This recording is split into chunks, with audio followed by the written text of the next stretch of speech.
Ustazah. Alhamdulillah. Iya, saya lanjutkan ya. Iya, jadi berkah pandemi juga ya kita akhirnya diberikan kemudahan oleh Allah untuk berkreativitas ya, bisa tetap bertemu walaupun di pandemi kemarin ya, kajian-kajian masih tetap berjalan, bahkan semakin semarak ya kajian-kajian online kalau saya perhatikan ya saat pandemi kemarin, karena ada banyak aplikasi-aplikasi yang menawarkan pertemuan secara online ya, walaupun kita terpisah dengan jarak ya, terpisah dengan kota dan sebagainya, dan alhamdulillah sekarang pun kita masih bisa memanfaatkannya ya. Saya di Jogja, teman-teman di luar Jogja ya, Allah pertemukan kita di forum ini. Semoga saja ini menjadi keberkahan buat kehidupan kita, dan ini bisa menjadi taman-taman surga online ya. Insya Allah semoga saja nanti kita dipertemukan secara langsung nanti di taman-taman surga Allah yang sesungguhnya, yaitu di surganya. Allahumma amin. Pada kesempatan hari ini saya sharing aja bareng teman-teman semua ya terkait dengan tadabbur Quran surat Al-Asr ayat 1 sampai 3. Surat biasanya jadi surat idola ya. Emergency exit ya, pintu darurat ya. Ketika kita tidak memiliki waktu yang cukup luang untuk melaksanakan sholat di tengah-tengah kesibukan kita, atau ketika kita sholat di waktu yang mepet banget, biasanya ini menjadi surat idola kita untuk kita baca, ya enggak sih? Ya, Quran surat Al-Asr ya.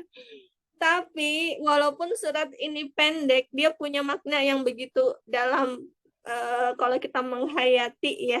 Makanya seharusnya kita itu sedih.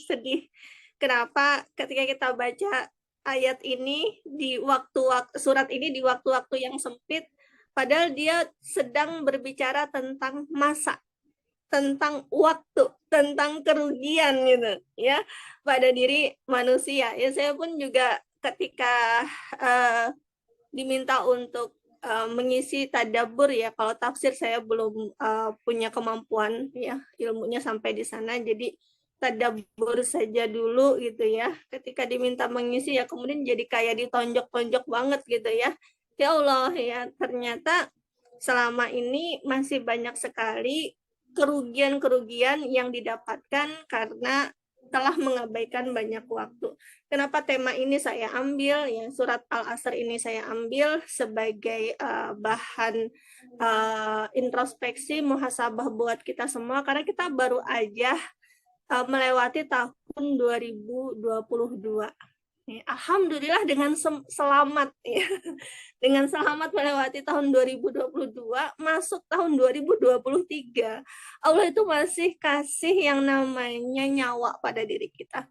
Berarti kita masih diberikan kesempatan untuk hidup. Dan kita harus ingat, ketika tahun itu semakin bertambah, berarti jatah hidup kita di dunia semakin berkurang. Iya. Makanya kemudian surat ini pas banget untuk kita bahas di awal tahun.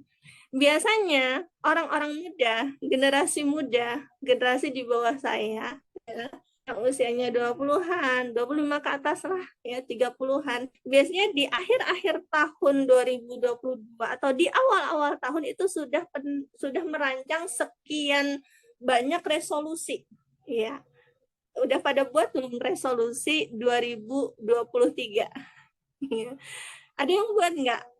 Atau teman-teman di sini tim yang hidupnya ngalir aja gitu, yang nggak perlu buat resolusian, ya udah hidup ngalir aja apa adanya?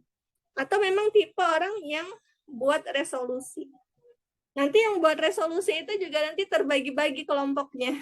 Ada yang resolusinya hanya di angan-angan saja ya, punya impian banyak, punya cita-cita banyak, punya harapan banyak, tapi itu hanya dalam khayalan saja. Ya, yang itu tidak terrealisasikan sama sekali, bahkan diikhtiarkan pun juga enggak itu. Ya. Atau ada orang yang memang tipe yang dia sudah buat resolusi, ya, kemudian dia mengikhtiarkan. Dan ada yang dia capai dari ikhtiar itu dan ada yang tidak. Nah, maka Kalau kita tipe yang biasa sudah membuat suatu perencanaan di dalam kehidupan kita, khususnya di awal tahun ini, kita harapkan, ya, saya harapkan untuk saya dan untuk teman-teman semua, ya, harapannya Quran Surat Al-Asr ini bisa jadi landasan kita dalam membuat resolusi hidup. Ya. Bisa jadi landasan kita dalam membuat perencanaan hidup. Supaya resolusi yang kita buat dan kehidupan yang kita jalankan di hari-hari berikutnya ini enggak sia-sia. Makanya di dalam Quran surat Al-Asr, saya bacakan dulu ya, a'udzubillahi minasyaitonir. Bismillahirrahmanirrahim. Wal 'ashr innal insana fi khusr illa alladzina amanu wa 'amilus solihati wa tawashaw bil haqqi wa tawashaw bis sabr. Wal 'ashr, demi masa. Ini maaf saingan ya suaranya. Semoga suara saya masih tetap jelas ya. Wal 'ashr, demi masa, demi waktu. Ya. Allah di sini bersumpah. Jadi wawunya ini adalah waw atof. Wawunya ini adalah waw kosam, waw sumpah. Allah bersumpah demi waktu, demi masa, demi usia, demi umur, ya.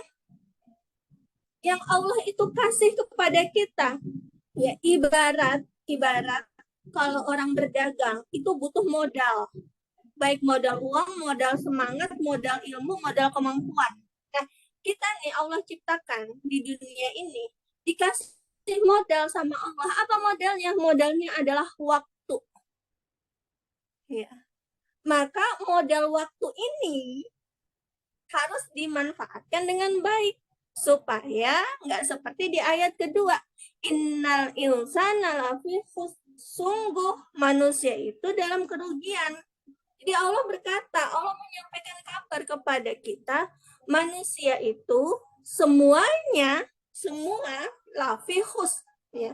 Jadi dalam seluruh kehidupan dia, apapun itu, apapun yang dia punya, apapun yang dia lakukan, sesungguhnya dia itu dalam kerugian. Ya. Jadi baik dia yang punya kekayaan, baik yang enggak, ya kekayaannya pas-pasan, baik yang dia berilmu maupun yang tidak berilmu, baik dia yang punya kedudukan atau punya jabatan, baik dia yang sudah menikah ataukah belum menikah, baik yang sudah punya anak ataukah yang belum punya anak, semuanya lafi khusr, semuanya itu dalam kerugian, ya. Jadi Allah itu kasih kesempatan sebenarnya dengan modal waktu, gitu ya. Kayak pedagang itu kan kalau dia nggak bisa manfaatin modalnya, dia akan rugi. Manusia juga begitu.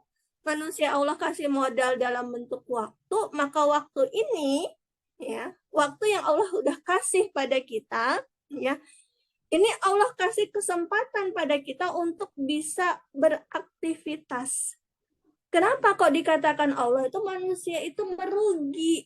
Karena aktivitas yang dia lakukan untuk mengisi waktu yang jadi modal yang Allah kasih buat dia, ya, itu dia manfaatkan, dia isi dengan aktivitas-aktivitas yang nggak sesuai dengan apa yang Allah inginkan.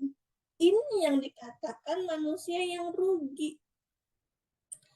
Dia pakai modal waktu, ya, dia isi dengan berbagai macam aktivitas, tapi aktivitasnya nggak sesuai dengan apa yang Allah inginkan.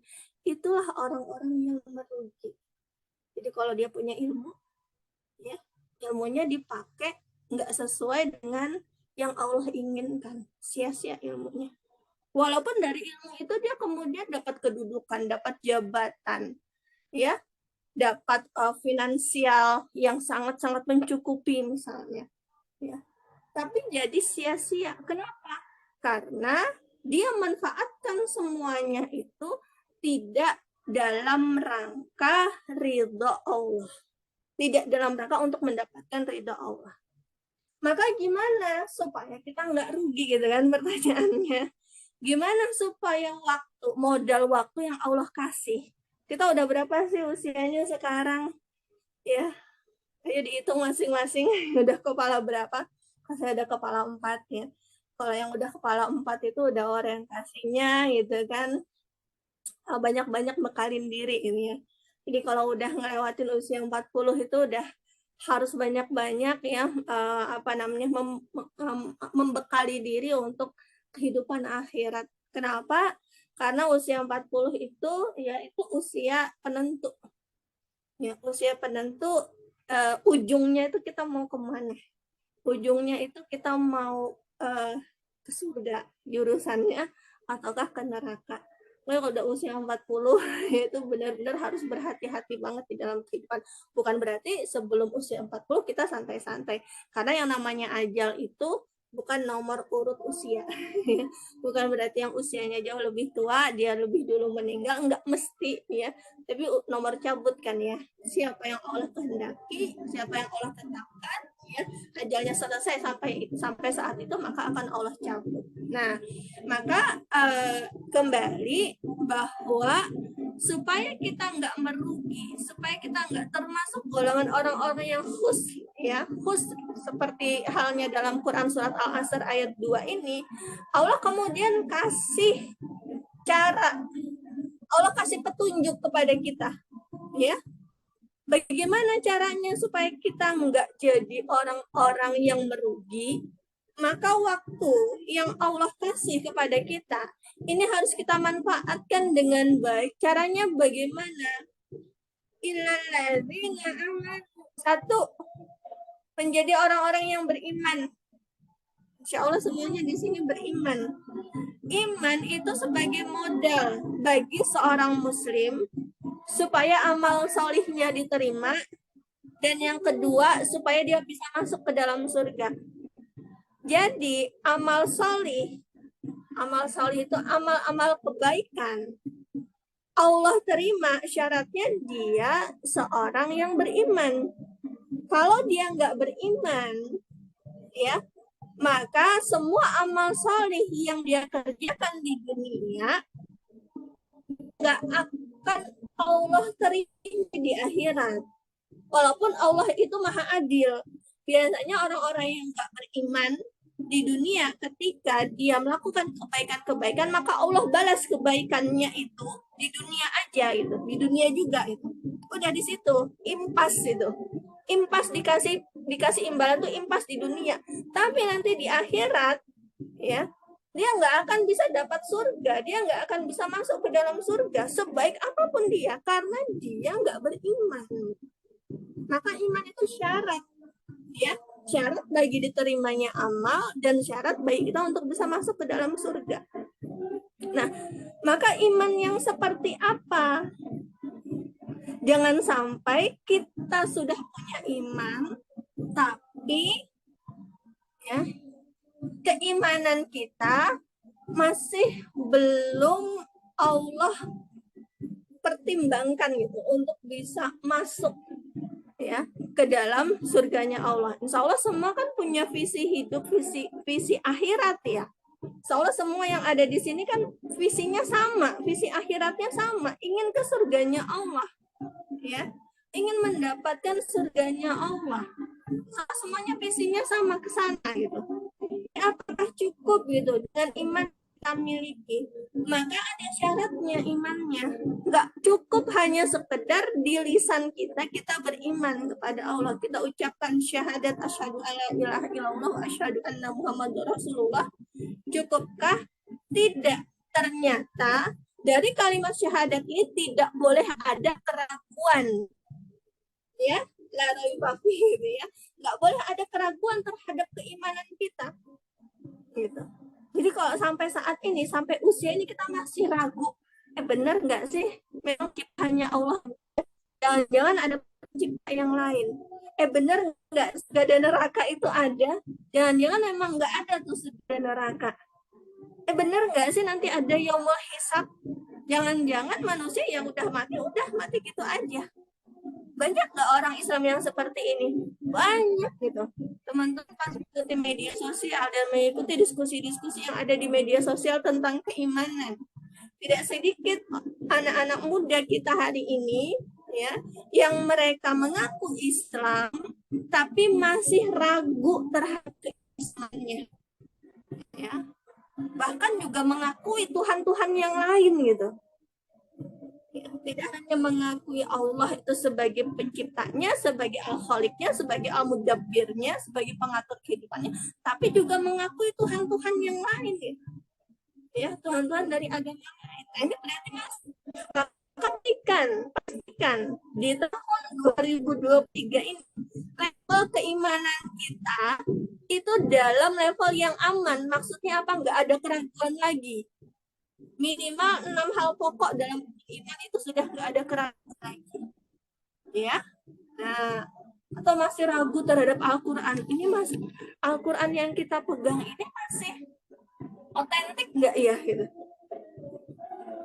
Kitab-kitab yang lain saja sudah ada pembaharuannya kan? Ya coba, kitab dari agama sebelah itu sudah ada pembaharuan. Ya, masa sih Al-Quran masih otentik sama sih gitu? Sebagaimana halnya yang diturunkan malaikat Jibril pada Rasulullah Muhammad SAW, jangan-jangan udah nggak otentik lagi nih. Nah, diselesaikan, harus tanya, harus dipelajari, harus bertanya kepada orang yang paham bagaimana untuk meyakinkan kita bahwa Al-Quran sampai saat ini masih orisinil. Ya. Nah, jadi kalau level keimanan kita masih dalam batas keraguan, diperbaiki. Ini harus menjadi resolusi mendasar kita di tahun 2023. Tuntaskan. Ya. Kemudian yang kedua dalam masalah keimanan, ya, iman yang kuat itu akan menumbuhkan pada diri seorang muslim itu akidah yang sahih.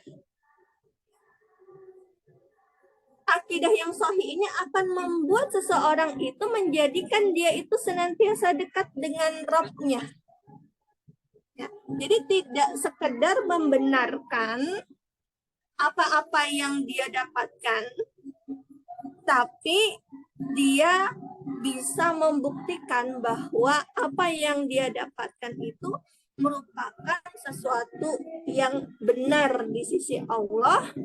Dan ketika dia sudah menerima, ada ketundukan di sana. Ya, jadi kalau dia udah beriman, udah tumbuh keimanan yang kuat, akidahnya sudah kokoh, maka yang hadir pada dirinya itu ketundukan, khudu'un, ya.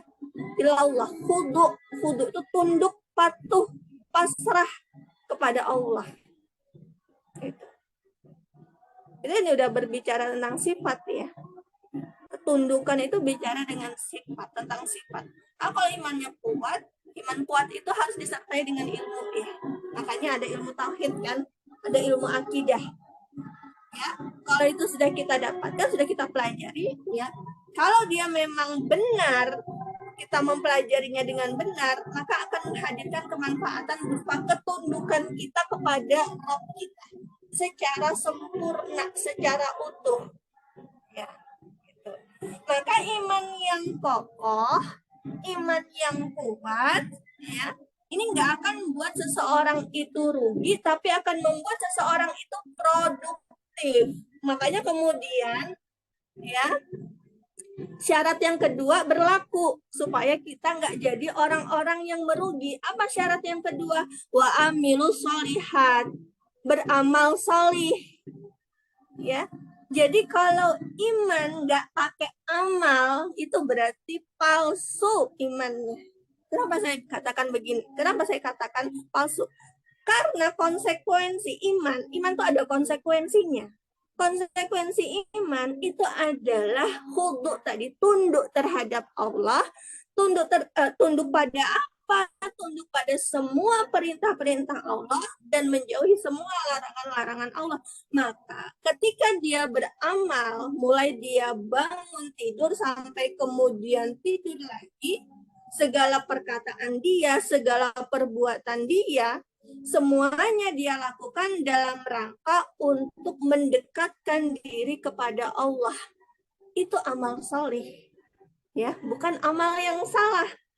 Minum aja, ya, itu bisa jadi amal solih, bisa jadi amal salah, benar nggak? Ya. Minum, ya, minum minuman yang halal, cara minumnya benar, cara minumnya benar, maka itu bisa jadi amal solih bagi kita. Cuma minum loh, tapi minum juga bisa jadi amal yang salah. Kenapa? Karena ternyata kandungan dari minuman itu mengandung sesuatu yang Allah haramkan, misalnya mengandung khamr atau mengandung bahan-bahan yang di situ ingredientnya, ya, tercemar, turunan-turunan dari hewan yang diharamkan untuk dikonsumsi bagi seorang muslim, ya. Lagi heboh ya es krim, minuman yang dari Cina itu. Ya. Nah, ini kan kita di satu sisi kita ingin beli gitu kan, pingin minum, pingin menghilangkan dahaga kita dengan minuman yang sedang tren, ya. Makanya sampai ada meme gitu ya, hati-hati di perempatan jalan kalau ada bangunan kosong ya, nanti diincar tuh ya sama pemilik outletnya tersebut. Makanya kemudian seorang yang beriman dia akan menundukkan, ya, segala keinginan-keinginan dia, segala kebutuhan-kebutuhan dia, segala harapan-harapan dia, termasuk cita-cita dia, ya, itu kepada hal-hal yang Allah ridho. Ya. Sholat, zakat, berbakti pada orang tua, menutup aurat, bermuamalah dengan cara yang syar'i, berinteraksi dengan lawan jenis dengan cara yang syar'i, ya, dan yang lain-lainnya semua dia lakukan itu dalam rangka untuk amal solih. Makanya dia harus tahu syarat amal solih itu apa, ya. Ada bahasan, cuma kita bahas di sini, ya, bahasan ihsanul amal. Syarat ihsanul amal. Amal dikatakan ihsan pada diri seorang muslim. Syaratnya dua. Satu, niatnya lillah karena Allah. Yang kedua, caranya benar. Ya, itu dua syarat mutlak. Yang kedua ini ittiba Rasul, mengikuti apa yang sudah Rasulullah tuntunkan. Jadi nggak boleh, nggak akan diterima amal jika niatnya salah. Ya, niatnya bukan lillah, tapi linnas misalnya, ya, atau niatnya karena untuk materi misalnya, ya, jadi nggak akan diterima walaupun amalnya itu amal soleh. Begitu pula walaupun niatnya baik, ya, tapi kemudian caranya salah, ya itu juga nggak akan diterima. Tapi kalau misalnya ngobrol sama anak-anak sekolah nih, ya, tentang masalah ihsanul amal yang paling sering itu biasanya masalah contek mencontek gitu ya. Zaman sekolah itu saling tolong menolong katanya kan, ya. Kan Bu, tolong menolong itu kan ibadah. Iya betul, ibadah, tolong menolong itu memudahkan, ya, kita membantu orang lain. Tapi cara kamu salah, nak. Ya, kenapa salah? Karena itu kamu termasuk orang yang nggak jujur berarti, kan? Kecuali kalau pengujimu itu membolehkan kalian untuk saling berdiskusi terkait dengan jawaban di ujian tersebut. Kan harus diluruskan, ya.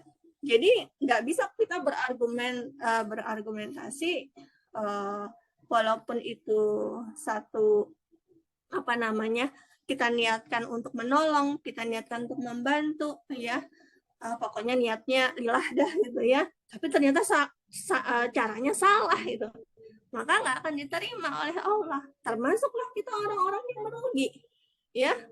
Nah, niatnya udah benar, caranya salah, rugilah kita. Apalagi kalau misalnya caranya benar, ya, udah betul caranya, tapi niatnya nggak lillah, ya, juga merugi. Nah, kemudian yang ketiga, syarat yang ketiga, ya, supaya kita nggak dikatakan orang yang merugi itu saling berwasiat. Saling berwasiat itu maksudnya apa? Ya, tawasul bil haqq. Ya, tawastu itu saling di situ. Jadi nggak hanya satu pihak. Tawastu itu saling Ayo nak, ganti baju Farel. menyisihkan berwasiat atau maksudnya saling nasihat ya bil hak dalam kebenaran. Nah, ini penting ya. Kenapa ya kita harus saling menasehati dalam kebaikan? Karena hidup kita itu enggak individualis. Jadi di dalam Islam itu tidak mengenal hidup individualis ya, sebagaimana dalam sistem sekuler sekarang.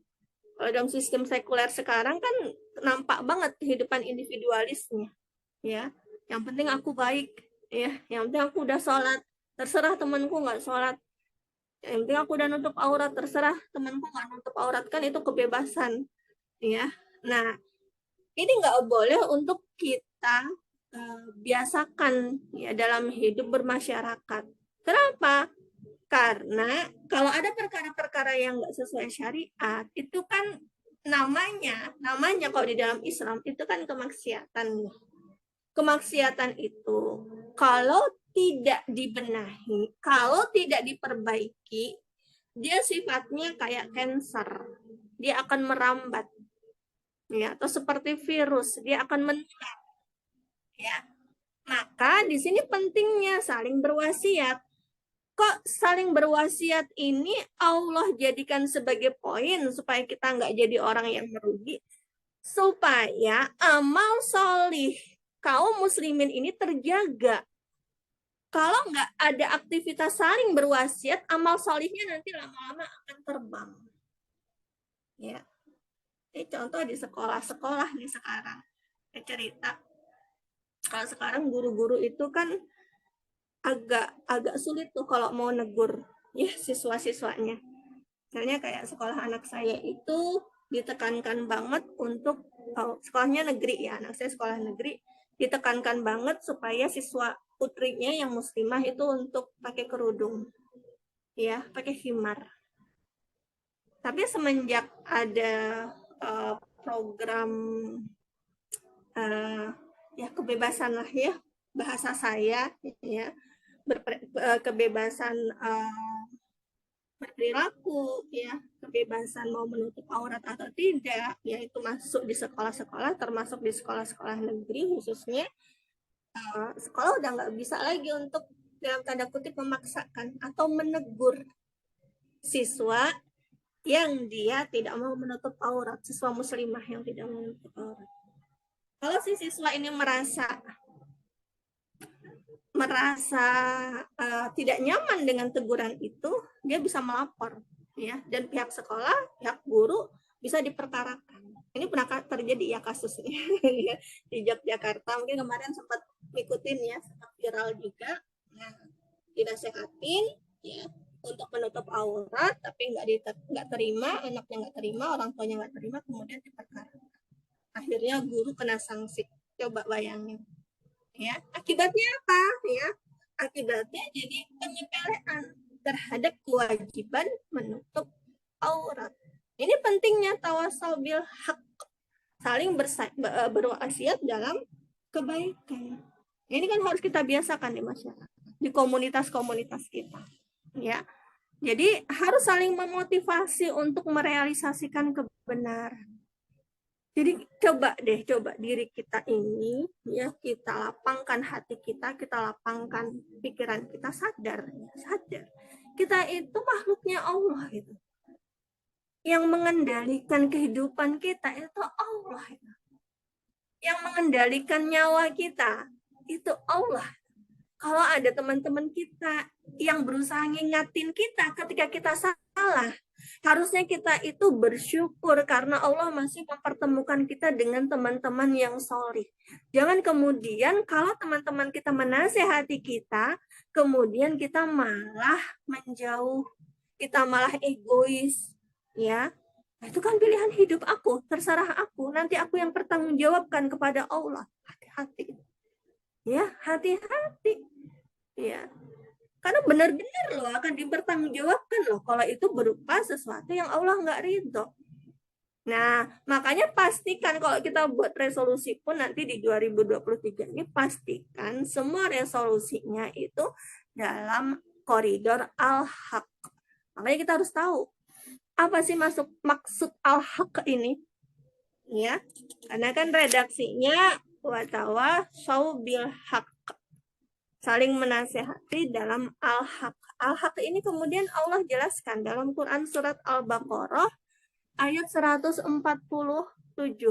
A'udzubillahi minasyaitonirrajim. Al-haqqu mirabbika fala takunanna minal mumtarin.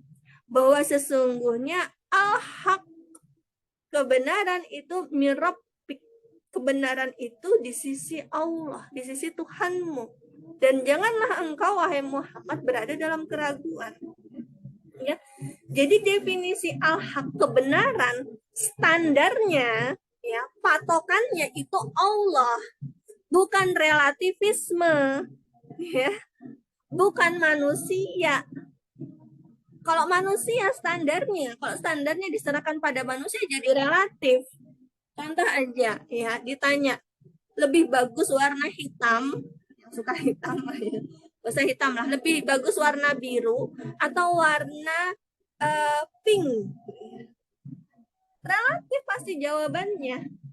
Tapi kalau al-haq kita sandarkan kepada Allah, tidak ada jawaban yang relatif. Betul nggak? Sholat yang namanya wajib-wajib. Ya, di sisi Allah wajib. Untuk orang yang wajib pacaran haram. Riba itu haramnya haram. Nggak lihat itu inflasi, bahwa uang kertas itu inflasi sehingga riba itu kemudian dibolehkan. Enggak gitu. Enggak begitu maksudnya. Kembalikan al-haq itu kepada Allah sandarannya, ya. Nah, termasuk segala macam pemikiran-pemikiran yang masuk ke tengah-tengah kaum muslimin secara deras, ya, harus divalidasi kebenarannya. Ya, apa alat validasinya? Al-Quran dan As-Sunnah. Bukan akal manusia, bukan hawa nafsunya manusia, bukan juga kemaslahatan, ya. Tapi sandarannya adalah Allah. Maka nggak ada harusnya yang namanya kemudian lahir agama tentatif, lahir yang namanya kebenaran itu relatif, ya, lahir pandangan bahwa semua agama itu sama, harusnya nggak ada. Kenapa? Karena sandarannya itu sudah kepada Allah. Makanya validasi, ya, saya ingatkan buat teman-teman semua, ya, khususnya juga buat saya, validasi semua pemikiran-pemikiran yang kita dapatkan, validasinya itu tadi sandarannya kepada Allah, ya, pada Al-Quran dan As-Sunnah. Cari kebenarannya di sana. Ya. Nah, maka yang berikutnya, ya, yang keempat, yang terakhir di sini, saling berwasiat untuk bersabar. Ya, ini jadi item terakhir, ya. Wa tawasau bis sabr, saling berwasiat dalam kesabaran. Tuntunan dari Allah, ya. Allah itu kan tidak sekedar menciptakan kita selesai, tapi Allah itu juga kasih aturan, seperangkat aturan buat kita, supaya hidup kita di dunia itu betul, supaya hidup kita itu benar, supaya nggak terjadi kerusakan di muka bumi ini, maka pakai syariat gitu kan, pakai aturan yang sudah Allah tuangkan dalam Al-Quran dan As-Sunnah.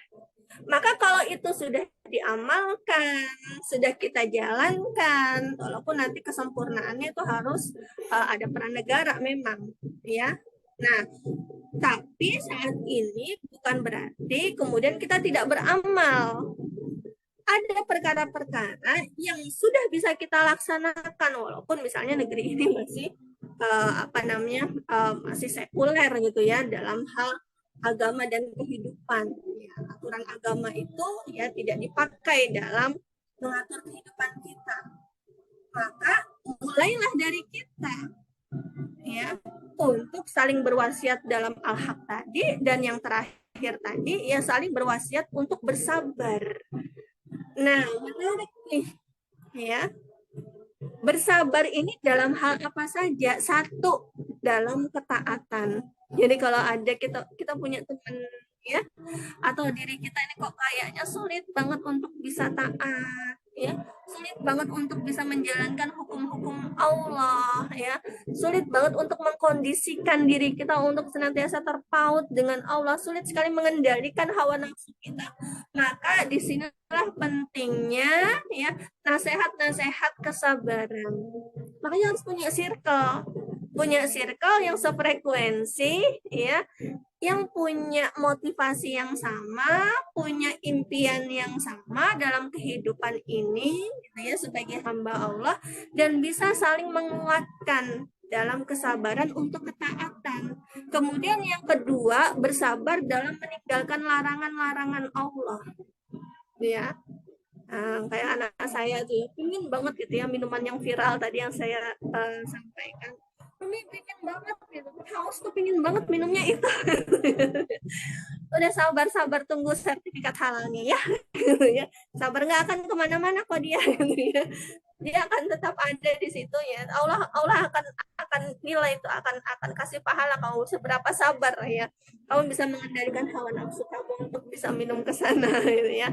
Sabar, apalagi harganya kan terjangkau banget. Nah, kemudian yang berikutnya ya, sabar dalam menjalankan ketetapan Allah.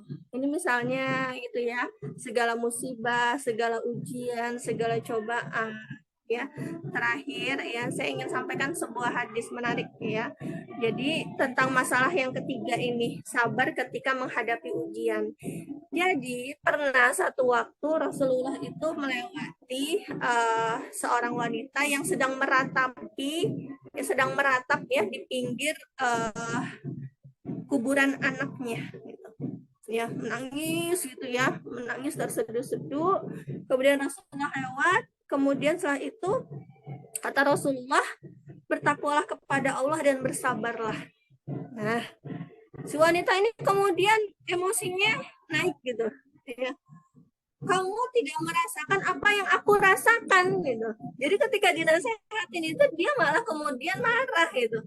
Kamu nggak merasakan ketika apa yang kamu tidak merasakan dengan pada apa yang aku rasakan ketika mendapat musibah ini. Dan Rasulullah pergi. Kemudian ada sahabat yang mendatangi wanita ini menyampaikan bahwa itu adalah Muhammad Rasulullah. Gitu. Wah, kemudian wanita ini tergesa-gesa pergi dan mendatangi Rasulullah ke rumahnya. Ya, kemudian berkata seperti ini, ya Rasulullah, maafkan aku tidak tahu bahwa engkau yang berbicara tadi adalah engkau Muhammad Rasulullah. Kemudian jawaban Rasulullah apa? Ya, sabar. Yang paling utama itu adalah ketika pertama kali mendapatkan musibah. Nah, jadi sabar yang dilihat ya, sabar itu dikatakan sabar itu ketika pertama kali dia mendapatkan musibah dia bisa sabar. Jadi nggak nunggu sekian waktu dulu, sekian hari dulu, pengkondisian dulu gitu kan ya, baru kemudian dia bersabar. Enggak. Bisa nggak sih ini kita wujudkan? Bisa, asalkan latihan. Mulai dari perkara-perkara yang kecil, perkara-perkara yang sederhana kayak tadi ya, ketaatan, menjauhi larangan, sampai nanti kita bisa tuh ketika dapat ujian, sabar itu Allah tumbuhkan. Sabar itu rahmat. Ya, sabar itu rahmat, itu pemberian dari Allah Subhanahu wa taala. Maka Allah akan melihat ikhtiar kita. Bagaimana kita bersabar dalam keseharian kehidupan kita, dalam ketaatan, dalam meninggalkan larangan Allah. Ya, maka nanti ketika Allah kasih musibah, ya, Allah akan bantu kita. Di awal itu kita mudah untuk bisa mewujudkan kesabaran pada diri kita. Oke. Maka ini poin-poin yang harapannya bisa menjadi landasan kita, bisa menjadi panduan kita dalam menyusun resolusi 2023. Jangan lupa untuk senantiasa menyusun resolusi itu dalam rangka ketaatan kepada Allah Subhanahu wa taala. Sekian dulu dari saya, mungkin ada diskusi atau ada pertanyaan. Monggo saya kembalikan kepada Una. Silahkan Una. Insyaallah, alhamdulillah, jazakallah khair Ustazah Rina atas taujihnya. Ini satu surat yang tadi di awal Ustazah sudah menyampaikan yang paling ringan atau yang paling pendek dan kita biasanya membaca di waktu sholat kita yang waktunya mepet-mepet gitu. Tapi Masya Allah ketika kita diajak bertadabur bareng-bareng makin ngaca ya kita apa sih waktu yang sudah Allah kasih ini kita pakai untuk apa gitu. Nah itu salah satu tadi poin yang Ustazah sampaikan juga selain kita jadi orang yang beriman ada juga kita melakukan amal salih. Itu kalau Ustazah dulu pernah menyampaikan di kelas bengkel diri itu beramal tuh bukan hanya sekedar banyak, tapi juga beramal yang baik. Nah, itu ada panduannya, ada pedomannya di Quran Surah Al-Mulk ayat 2. Jadi kita diminta oleh Allah itu untuk eh, siapa yang terjemahnya seperti ini, yang menciptakan mati dan hidup untuk menguji kamu. Siapa di antara kamu yang lebih baik amalnya dan dia maha perkasa, maha pengampun. Jadi bukan hanya sekedar banyak-banyakan amal gitu, tapi juga amal yang baik. Insya Allah, Alhamdulillah. Alhamdulillahirrahmanirrahim. Insya Allah sekali lagi jazakallah khair Ustazah atas materinya, atas taujihnya untuk kita semuanya.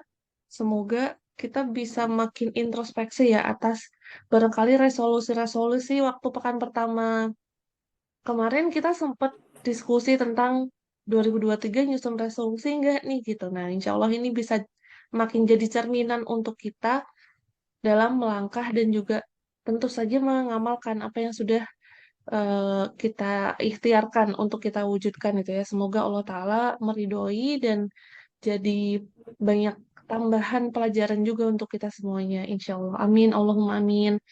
Baik ini, Masya Allah, Alhamdulillah. Teman-teman yang bergabung di sini diperbolehkan, dipersilakan untuk bertanya, boleh via chat atau langsung dengan Ustazah juga boleh. Di unmute audionya. Monggo dipersilakan teman-teman. Mbak Nida, Masya Allah. Alhamdulillah. Boleh Mbak Nida, kok belepotan? Mbak Nida di unmute aja audionya nggak apa-apa. Langsung disampaikan ke Ustazah. Mau diketik aja. Iya nggak? Oh iya, Mbak Nida kemarin baru aja ini ya, apa? Ada operasi gigi juga, jadi masih masa pemulihan. Siapa Alhamdulillahirobbilalamin. lagi? Monggo teman-teman yang lain yang mau bertanya, boleh langsung di unmute audionya. Siapa aja nih? Kak Lia, Kak Monik, Mbak Malisa, barangkali boleh kalau mau bertanya, so. Oh iya, silakan kalau yang lain nggak terkait dengan materi ini. Ya, kalau di luar materi Eh, yang Ustazah sampaikan, monggo juga dipersilakan oleh Ustazah untuk bertanya. Barangkali masih ada yang di masa-masa bingung gitu atas suatu hal, ini gimana ya, gimana gitu. Kita minta taujih, minta nasihat dari Ustazah.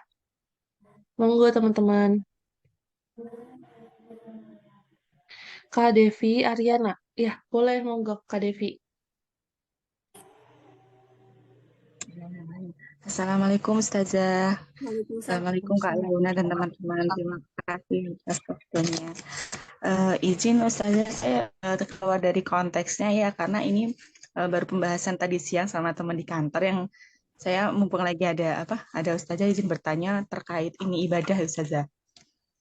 Yang pertama itu ketika kita sedang membaca Al-Quran, terus ada azan yang terdengar di dekat kita, itu kita bacanya dipelankan atau kita berhenti sebentar ya Ustazah. Itu yang pertama. Terus yang kedua, saya pernah mendengar, siapa tahu saya yang salah atau emang ini diperbolehkan. Jadi ketika kita, misalnya di kantor sedang sholat munfarid gitu ya, terus habis gitu kita selesai salam, ternyata teman-teman yang di kantor sholatnya berjamaah. Nah, setelah itu kita ikutan lagi berjamaah karena ingin menyempurnakan 27 mendapatkan 27 itu tadi. 27. Terus pernah ya, terus pernah waktu itu ketika lagi di masjid gitu ada kita lagi sholat berjamaah, ada ibu-ibu di samping kita juga ikut berjamaah sama kita. Selesai salam, ada bapak-bapak lagi yang masuk lagi berjamaah juga. Nah, lagi mau sholat gitu, terus ibunya tuh ikut berdiri lagi jamaah sama bapaknya gitu, Ustazah. Nah, itu sebenarnya maksudnya diperbolehkan apa enggak ya? Kurang lebih seperti itu, Ustazah. 3 pertanyaan dari saya. Terima kasih. Terima kasih, Kak Launa. Iya, Bismillahirrahmanirrahim. nanti terkait dengan sholatnya saya bacakan hadisnya ya. Ya, saya jawab dulu yang pertama.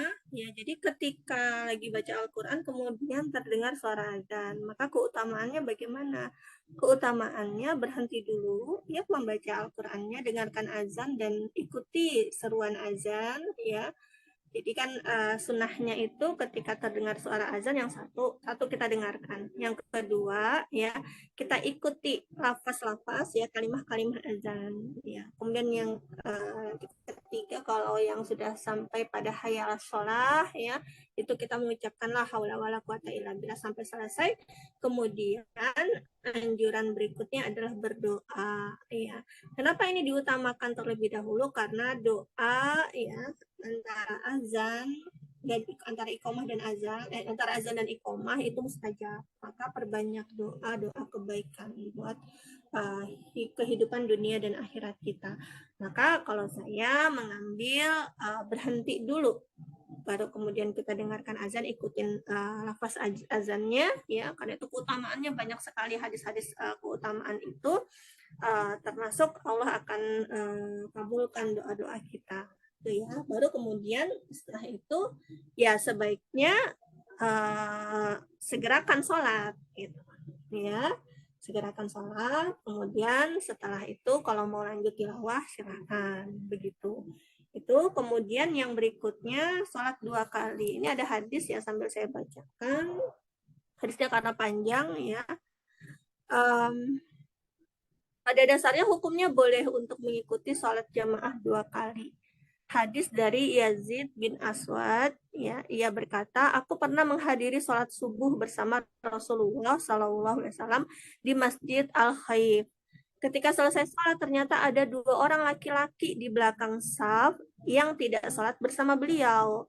Beliau bersabda, bawalah 2 orang laki-laki tersebut kepadaku. Dibawalah kedua laki-laki itu oleh para sahabat ke hadapan Nabi SAW dalam keadaan gemetar sendi-sendinya.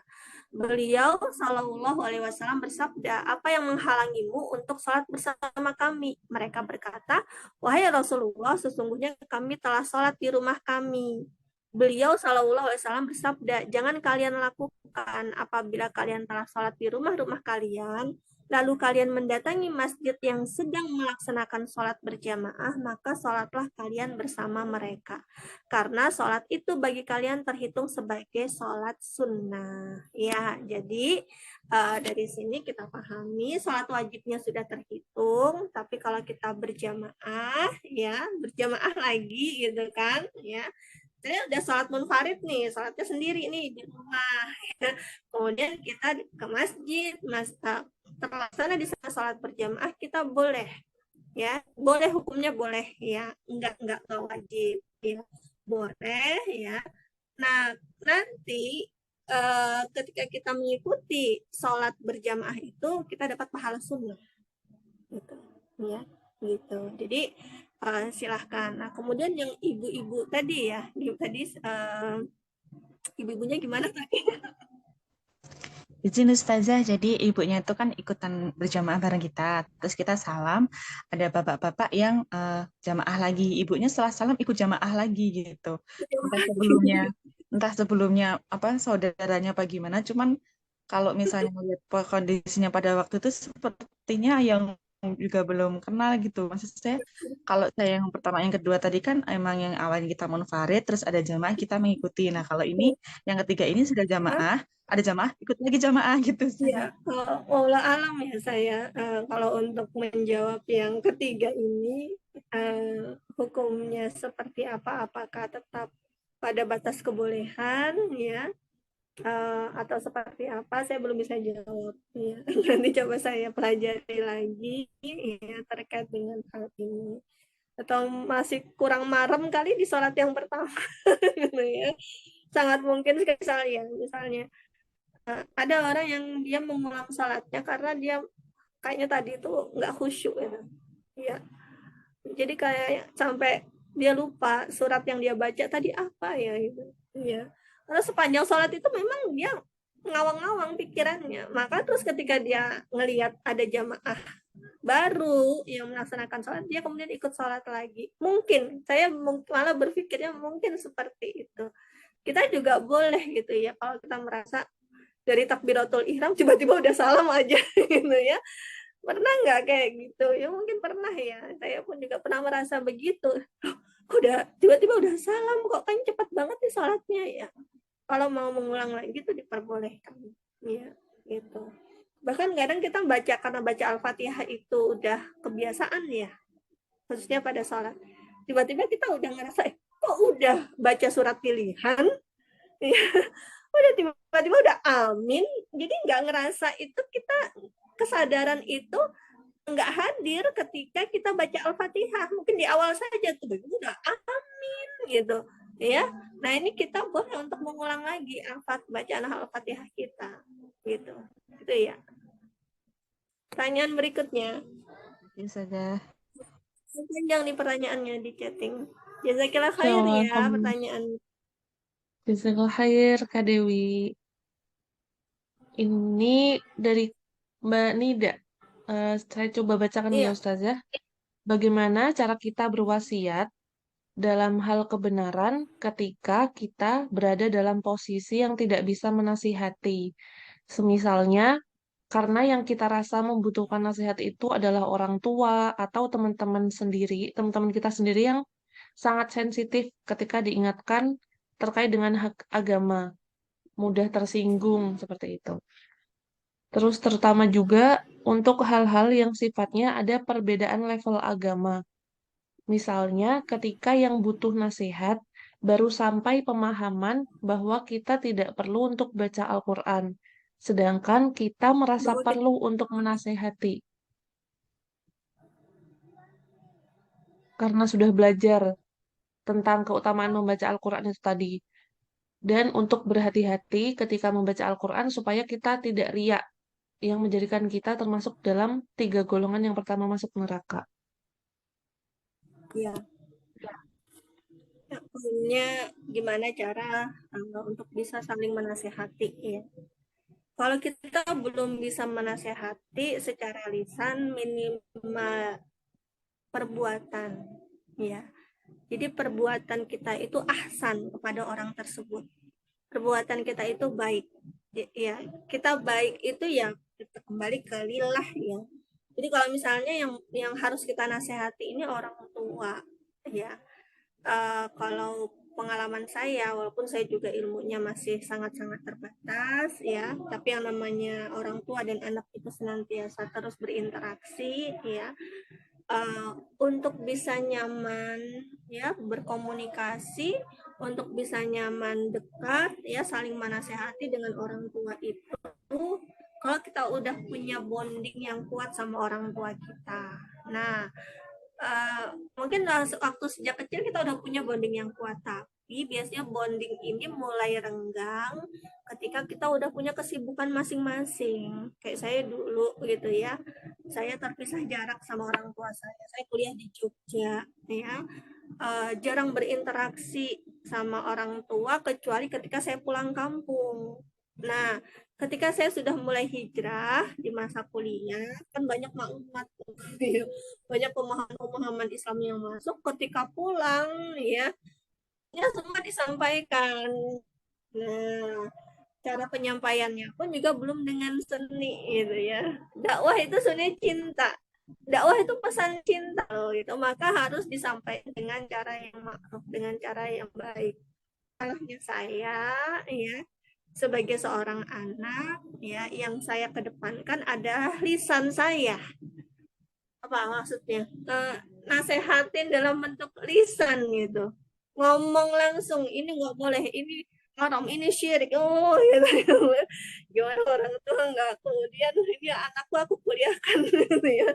Tiba-tiba kemudian berubah gitu ya. cara bicaranya, bahkan kadang terus terang terkesan lebih ketus. Nah, terus ditambah lagi saya kalau udah pulang kampung, malesnya itu kebangetan. Iya, misalnya habis sholat subuh tidur lagi. Ya, namanya anak kuliah biasanya hari libur itu sangat ditunggu-tunggu. Ya, ketika pulang liburan, bener-bener libur full, nggak ngerti bahwa di rumah ibu itu tetap harus dibantu.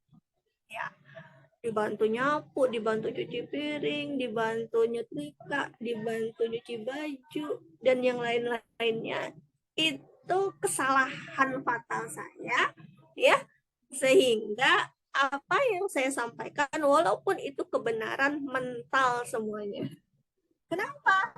Karena apa yang saya pelajari tidak mengasar pada diri saya sebagai anak untuk birrul walidain kepada orang tua. Ya, nah itu ya. Evaluasi kan, terus evaluasi gitu kan. Bertahun-tahun terus begitu, ternyata ketemulah masalahnya tadi. Saya dinasehati sama ustazah saya gitu. Dinasehatin, dapat nasihat. Memang kamu kalau pulang tuh ngapain aja di rumah? Cerita lah gitu. Ya pantas lah orang tuamu nggak ngerasain hasil tolabul ilmimu di Jogja, hasil kamu ikut pengajian di Jogja, orang tua nggak ngerasain asarnya kamu birrul walidain kepada mereka gitu. Wah, itu saya kayak ditanjak-tanjak. Saya berbicara perkara besar, perkara yang sederhana, perkara kecil birrul walidain nggak saya jalankan kepada orang tua. Nah, habis itu berubah. Masya Allah ya, dari situ pelan-pelan gitu. Ya, dari situ kemudian sedikit demi sedikit apa yang saya sampaikan, ya alhamdulillah ya. Biasanya seiring dengan usia itu kan kematangan berpikir, kematangan lisan itu ya harusnya itu mengikuti. Ya, bertambah usia bertambah juga sabarnya, bertambah juga kebaikan lisannya, bertambah juga kematangan berpikirnya. Alhamdulillah ya. Insya Allah keberkahan ilmu itu bisa kita rasakan kalau memang itu sudah terjadi pada diri kita, ada perubahan gitu. Nah, alhamdulillah ya, dari situ kemudian alhamdulillah saya hitung di tahun kelima di tahun kelima ya, alhamdulillah bisa ngajak orang tua juga sama-sama, yuk kita pelan-pelan berhijrah gitu ya. Ya kita sudah biasa sekarang diskusi tentang Islam gitu ya. Gimana ini kalau dalam Islam? Ada kayak gini di mana dalam Islam? Ya kalau Islam ini gimana memandangnya? Gitu ya. Alhamdulillah ya, berkah dari Allah Subhanahu wa taala. Begitu caranya ya. Nah, kemudian sikap itu penting ya, sikap, cerminan sikap. Sudah ada yang menikah belum di sini? Belum jomblo jomblo fisabilillah Ada. semua. Ada yang sudah ada ustazah buntutnya 2 urus. Masya Allah, Om Baika. Sudah menikmatinya ya, kita yang sudah mengaji Islam, sering banyak ikut kajian-kajian Islam, asarnya harus ada di keluarga, harus nampak itu. Oh, suami itu melihat istriku ngaji gitu ya, lisannya semakin indah gitu ya. Anak juga begitu, ibuku udah sering ngaji, lisannya juga semakin baik gitu kan, sikapnya, akhlaknya, pribadinya ya, itu semakin baik tuh nampak, dirasakan. Walaupun suami mungkin belum beriringan bersama-sama kita dalam proses hijrah ya, namanya juga proses ya. Nah, jadi seperti itu ya. Kemudian kalau misalnya kita punya teman-teman yang dia masih start, masih awal-awal nih gitu dalam berhijrah, kita gimana nih untuk memberitahu segala sesuatu yang harusnya sudah mulai dia kerjakan ya. Misalnya dia baru pahamnya keutamaan membaca Al-Quran gitu kan. Nah, gimana nih supaya kita bisa nasehatin dia supaya nggak ria ya. Jadi di awal-awal gitu ya, biarkan dia untuk nyaman dulu dalam melaksanakan kewajiban-kewajiban, kalau itu kewajiban, atau amalan-amalan sunnah yang dia sedang berproses di situ. Walaupun kita lihat, aduh ini kayaknya bisa riya nih, dia bisa terjerumus pada riya nih. Biarkan dulu, yang penting dia nyaman dulu. Ya. Nah, tapi kan kita nggak berhenti nih gandeng teman kita, ya, untuk terus belajar Islam. Ya. Makanya kalau kita nggak bisa secara lisan negur teman kita yang masih berproses ini, ya, ajak dia untuk hadir secara intensif di kajian-kajian keislaman. Maka nanti dari kajian-kajian keislaman itu lama-kelamaan akan bertambah. Oh, ada bahasan tentang ria ya terhadap amal, ya, gimana gambaran ria itu, contoh-contohnya seperti apa. Nah, kan pasti akan ngerasa. Tidak perlu kemudian kita langsung memberikan nasihat, tapi nih gitu ya, ada yang menyampaikan, ya, ada ustadz atau ustazah ya, tempat kita belajar ya, menyampaikan, mengingatkan. Nah, setelah itu kalau masih dia melakukan perkara-perkara yang itu terindikasi ria, ya, di sini kita kemudian masuk, ingat enggak itu kemarin kan ya Pak Ustadz atau Ustazah kemarin ngingetin kita tuh gitu ya, batasan-batasan ria itu seperti apa, ya kan tipis banget ya. Ya tipis banget itu ya. Hati-hati memang kita untuk perkara ria ini. Jadi jangan sampai kita merasa punya amal solih banyak, kita di hadapan Allah merasa udah punya amal solih yang banyak, ternyata terbang semua karena tadi ya rusak ya gara-gara ria. Nah itu, jadi begitu ya seninya, caranya untuk mengingatkan ya, kalaupun kita belum mampu ya, tapi tadi, atau misalnya kita bisa kasih buku. Ya, kalau sekarang buku ini nggak sih dibaca nggak sih? Kayaknya nggak ya buku. Kalau emang dia suka buku, bisa kita kasih buku ya, panduan-panduan amalan-amalan yang itu perkara-perkara yang bisa merusak hati misalnya gitu ya, yang bisa merusak keikhlasan dan sebagainya ya. Yang jelas kalau untuk teman ini kita juga harus punya bonding. Jadi udah harus punya ikatan yang kuat dulu sama mereka. Ya, ini dijalin dulu. Kalau udah punya ikatan yang kuat, kalian sudah punya ini loh, sudah punya rasa yang sama bahwa kalian tuh saling mencintai karena Allah gitu. Ini kan ada hadisnya ya. Jadi 7 golongan yang Allah kasih naungan nanti di yaumil akhir, yang hanya ada naungan Allah, tidak ada naungan yang lain. Salah satunya adalah orang yang bertemu ya karena Allah, berpisah karena Allah, yang mereka itu saling mencintai karena Allah gitu. Ya. Jadi sampaikan ke teman-teman kita, soulmate kita ya, yang di kantor ya, atau teman nongkrong kita gitu ya, sampaikan, ungkapkan itu, aku tuh ingin banget gitu ya, kamu itu jadi sahabatku, jadi temanku yang kita saling mencintai karena Allah, supaya kita nanti bisa dapat naungan di yaumil akhir nanti dari Allah. Kalau udah punya tautan gitu, insya Allah gitu, apapun yang kita sampaikan walaupun pahit, walaupun di awal-awal nanti ada gesekan dulu, biasanya kan pahit yang kita sampaikan, sesuatu yang pahit ya, di antara pertemanan kita kan membuat kita renggang sebentar tuh ya, renggang dulu sebentar. Renggang itu biasanya sama Allah ya dikasih waktu untuk saling introspeksi diri ya. Kalau memang betul tuh jalinan cinta di antara kalian itu karena Allah, kalian akan mendekat lagi ya, pasti akan saling maaf-maafan. Maaf ya, iya aku salah. Nah gitu loh, teman itu kayak gitu ya. Nah jadi indah kan ya, teman gak baperan tuh kayak gitu ya. Kalau baperan pasti sebentar aja, tapi dia tahu karena dia udah punya al-haq tadi ya, standar al-haq. Iya ya, yang dikatakan temanku itu benar gitu. Aku salah gitu. Ya dia udah ngingatin aku gitu. Maka cari teman-teman yang bisa ngajak kita ke surga, yang bisa gandeng kita ke surga, yang bisa bersaksi itu kepada Allah. Ya Allah, kami pernah bermajelis gitu ya. Kami pernah bersama, kami pernah menuju pada ketaatanmu bersama-sama. Kami pernah bersusah payah, bersabar dalam ketaatan, bersabar dalam menjauhi segala larangan-laranganmu gitu ya. Tolong pertemukan kami kembali ya Allah gitu ya. Tidak harus perbanyak karena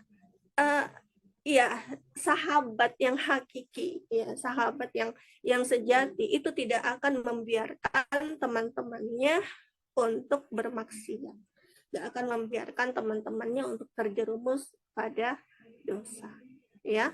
Maka kalau sampai saat ini masih ada teman-teman kita yang ngingatin kita ya terhadap kebaikan, genggam erat tangannya ya pegang, bilang sama dia jangan tinggalkan aku gitu ya, terus bersamaku untuk menguatkan aku gitu ya.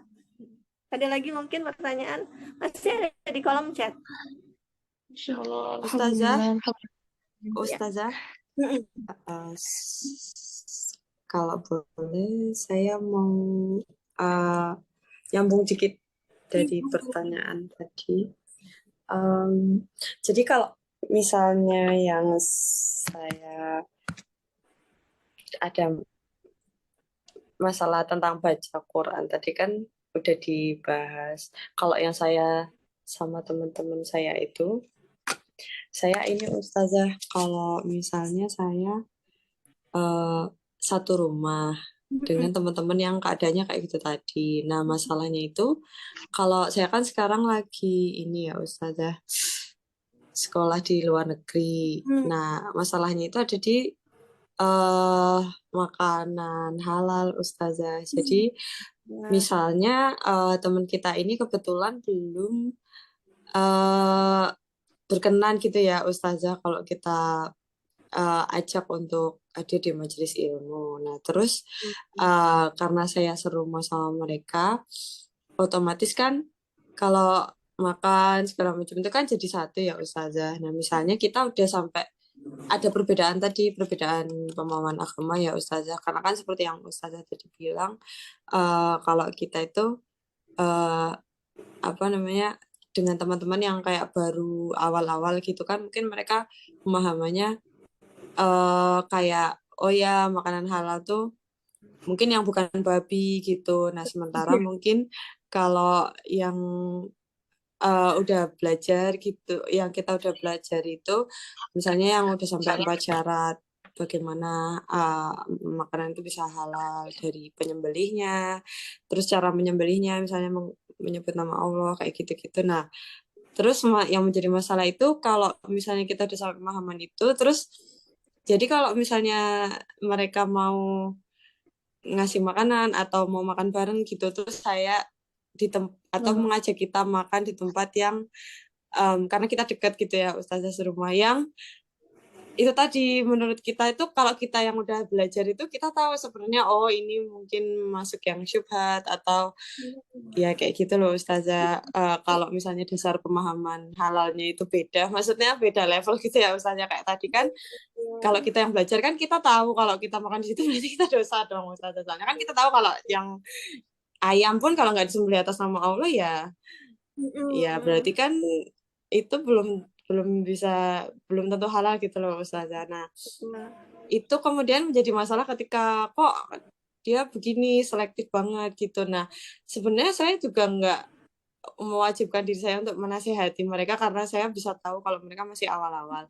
Tapi kalau saya nggak nasihati juga jadinya ribut gitu kan Ustazah. Maksudnya kayak apa ya Ustazah, kayak mereka tuh kayak ih kok dia kayak gini sih. Nah, terus jadi saya jadi bingung Ustazah. Nah, makanya untuk kondisi yang seperti itu kira-kira gimana ya Ustazah? Soalnya kalau di negara yang muslimnya minoritas kan memang itu salah satu ujiannya ya Ustazah. Makasih. Maaf ya Ustazah kalau panjang.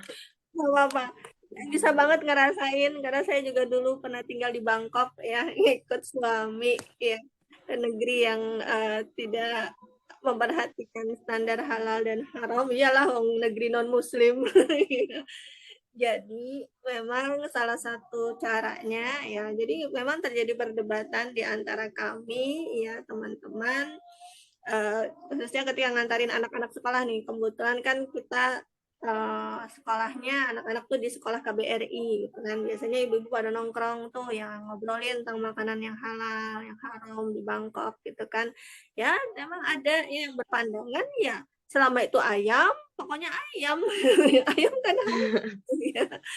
Kita kalau misalnya harus memperhatikan sembelihnya gimana, jadi kita jadi repot sendiri gitu ya kan. Bukannya Islam itu tidak merepotkan ya pemeluknya. Nah, argumentasi seperti itu yang biasanya disampaikan. Ya oke lah gitu ya, kita nggak berdebat panjang ya. Akhirnya ya kita di komunitas ibu-ibu muslim khususnya kita buat kajian memang ya, kajian ilmiah bentuknya, jadi bukan pengajian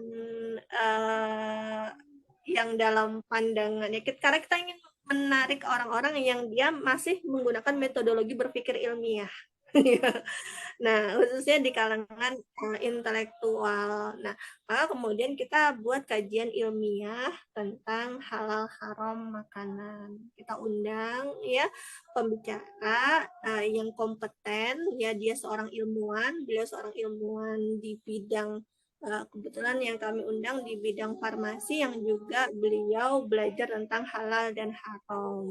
Ya, bagaimana menjelaskannya, bagaimana mengklasifikasikannya, dalil-dalilnya, ya kemudian pengaruh ya makanan haram pada diri, ya pada individu, pada ketakwaan, ya kita benar-benar selektif mencari gitu ya. Tapi yang dihormati kajian ilmiah. Jadi kalau orang-orang yang nggak suka kajian itu jadi tertarik gitu kan, ya karena yang kita hadirkan intelektual, tapi dia yang paham Islam gitu ya dibungkus seperti itu. Nah, ya alhamdulillah itu sedikit banyak memberikan pengaruh terhadap cara pandang dalam memilih makanan. Jadi, oh gitu kan. Jadi setelah kajian, oh gitu ya. Jadi nggak semua ayam yang dijual kalau di negeri apa namanya non-muslim itu bisa kita makan gitu, seperti itu. Termasuk juga kayak misalnya di sana ada KFC gitu kan. KFC-nya nggak jual babi, oh gitu kan, nggak ada babinya gitu kan di KFC, ya di sana nggak jual babi, KFC di sana nggak jual babi gitu.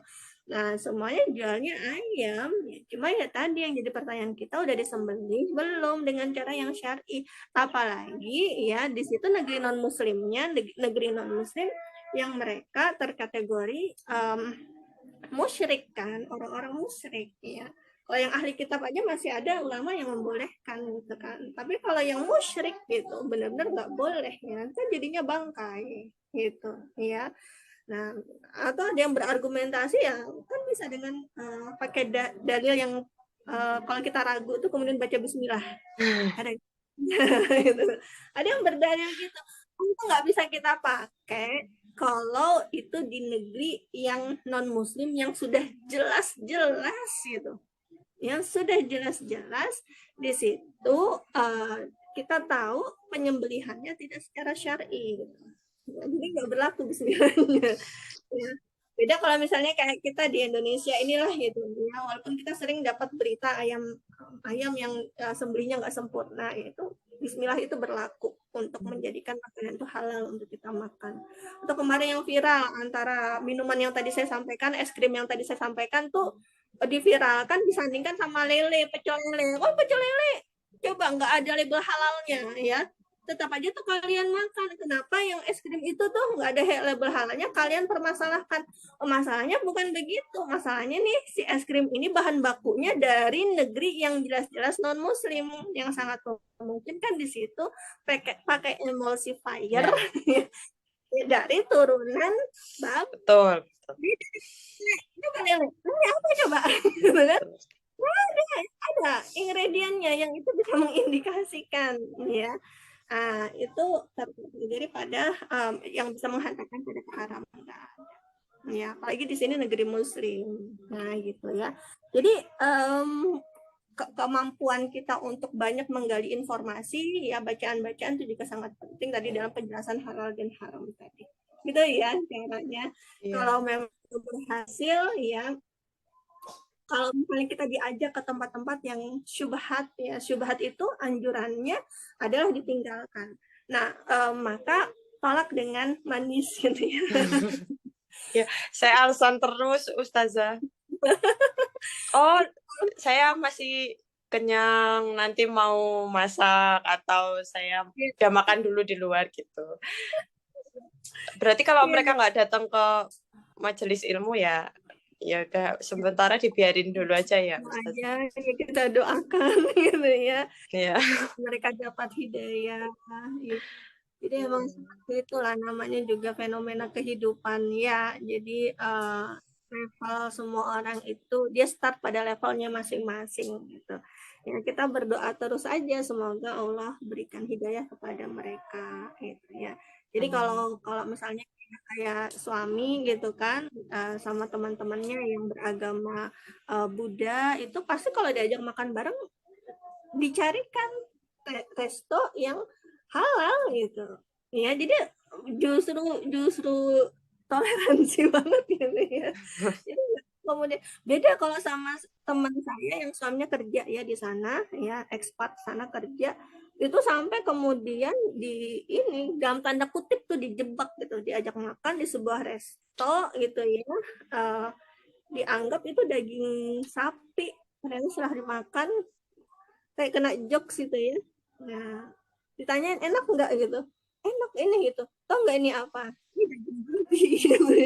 jadi jadi apa ya, sama teman-temannya suami, temannya saya gitu ya, nah itu malah dikerjain gitu. Itu yang perlakuan yang beda yang kami rasakan ya ketika tadi berinteraksi dengan yang intelektual ya, itu justru mereka menghormati. Jadi kalau ada pas acara-acara dinner ya di kampus itu, kita udah diberikan ini yang boleh kamu makan tuh yang ini. Kalau ini no ya nggak boleh. Ya. Ya itu gitu. Semoga Allah mudahkan ya. Terima kasih Ustazah. Ya sama-sama. Kalau masih ada mau bertanya, bisa japri saya. Mau ada yang didiskusikan ya masalah individu pribadi, silahkan nanti nomor HP-nya bisa tanya ke Una ya. Iya, boleh. Masya Allah, alhamdulillahalamin. Yes, Masya Allah teman-teman. Bismillah gitu ya. Alhamdulillah Allah itu mudahkan kita untuk salah satunya bisa diskusi sama Ustazah Rina gitu. Dan beliau sangat amat terbuka kalau kita ada kebingungan atau pengen ditanyain tapi hal-halnya pribadi. Mungkin kita masih malu gitu untuk tanya pas sesi bareng-bareng. Juga beliau buka untuk teman-teman bisa japri beliau langsung. Nanti insya Allah kalau ada yang berkenan, mau ada yang japri tanya-tanya langsung ke beliau, boleh. Nanti bisa kontak saya. Ini semua angkatan ada nomorku nggak ya? Aduh, gaya banget. Astagfirullah. Nanti kalau ini bisa japri saya di nomornya, coba saya tulis. Nah, itu silakan kalau mau apa follow up nanti insya Allah karena sudah diizinkan oleh Ustazah, nanti saya sampaikan nomornya beliau gitu. Terakhir, ini ada yang ingin bertanya lagi atau sudah cukup teman-teman?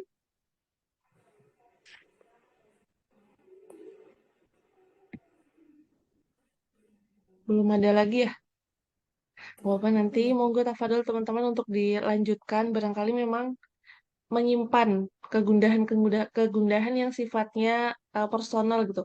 Pun saya juga sering banget merepotkan ustazah gitu. Padahal waktu beliau sangat ini ya, ada mengisi taklim juga di Jogja dan sebagainya. Tapi sering curhat sama beliau, Masya Allah, Alhamdulillah. Atas izin Allah jadi punya guru gitu ya, punya orang yang bisa ngasih tahu kita, orang yang berkenan untuk membagikan ilmunya juga kepada kita. Mungkin terakhir jadi salah satu penutup juga untuk booster kita pada malam hari ini. Eh, Tadi salah satu poin yang kita bisa dapatkan bareng-bareng di Tadabbur Quran surah Al-Asr, Allah perintahkan kita supaya tidak merugi itu salah satunya menjadi orang yang beriman. Kalau selama ini kita maknai keimanan kita hanya karena syahadat kita, sholat kita, puasa, zakat dan sebagainya, maka itu ibarat kata amaliyah ibadahnya gitu ya. Tapi salah satu hal yang mungkin jadi PR kita bersama, terutama diri saya juga, iman kepada kodok-kodarnya Allah itu juga perlu kita garis bawahi bahwa yang semisalnya kita masih sering dalam keseharian meratapi gitu ya tanda kutip atas kesedihan-kesedihan kita terhadap kodok ataupun kodar yang Allah tetapkan, maka kita perlu evaluasi lagi. Ya Allah ini beriman sama Allah loh gitu. Tapi semoga aja tidak jadi yang tertinggal atas keimanan yang kita usahakan, kita ikhtiarkan terus hanya kepada Allah Al-Ahad. Insya Allah. Amin. Allahumma amin. Baik, mungkin itu yang jadi penutup pada malam hari ini. Ustazah, ada tambahan yang ingin disampaikan sebagai penutup Cukup. kepada kami? Cukup. Sama cukup. Alhamdulillah. Ya. Baik, sekali lagi jazakumullah khair Ustazah Rina. Kemarin kami Jazakallah izinnya ya nggak sampai malam, tapi Masya Allah ini sampai setengah 10. Mohon maaf sekali Ustazah.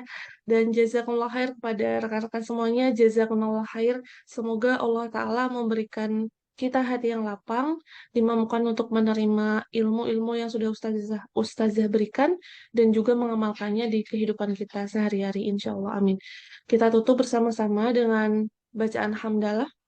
Alhamdulillahirabbil alamin. Doa kafaratul majelis. Subhanakallahumma wa bihamdika asyhadu an la ilaha illa anta astaghfiruka wa atubu ilaik. Dan terakhir tadi surah yang Ustazah eh, sampaikan kepada kita, Quran surah Al-Asr. Bismillahirrahmanirrahim. Wal asr innal insana lafi khusr ilal ladzina amanu wa amilus solihati wa tawasaw bil haqq wa tawasaw bis sabr. Alhamdulillahirrahmanirrahim. Mohon maaf sekali banyak kekurangan dan juga keterbatasan dari kami, teman-teman semuanya. Insya Allah, semoga Allah mampukan kita berjumpa lagi, dimudahkan lagi di jumpa Kamis malam nanti. Insya Allah bisa tilawah bareng-bareng. Sekali lagi, jazakumullah khair Ustazah. Semoga ilmu yang Ustazah berikan bermanfaat menjadi salah satu wasilah nanti, jadi penerang kubur dan juga menjadi hujah nanti kelak di akhirat. Amin, Allahumma amin. Allahu fikum. Wassalamualaikum warahmatullahi wabarakatuh. Waalaikumsalam. Warahmatullahi wabarakatuh. Salam dari Terima Jogja. kasih. Assalamualaikum. Waalaikumsalam. Ya, terima kasih banyak. Jazakallah khairan, Ustaz. Amin, amin wa iyyakum. Jazakumullahu khair. Amin wa iyyakum. Dadah, izin end meeting teman-teman. Wassalamualaikum. Waalaikumsalam.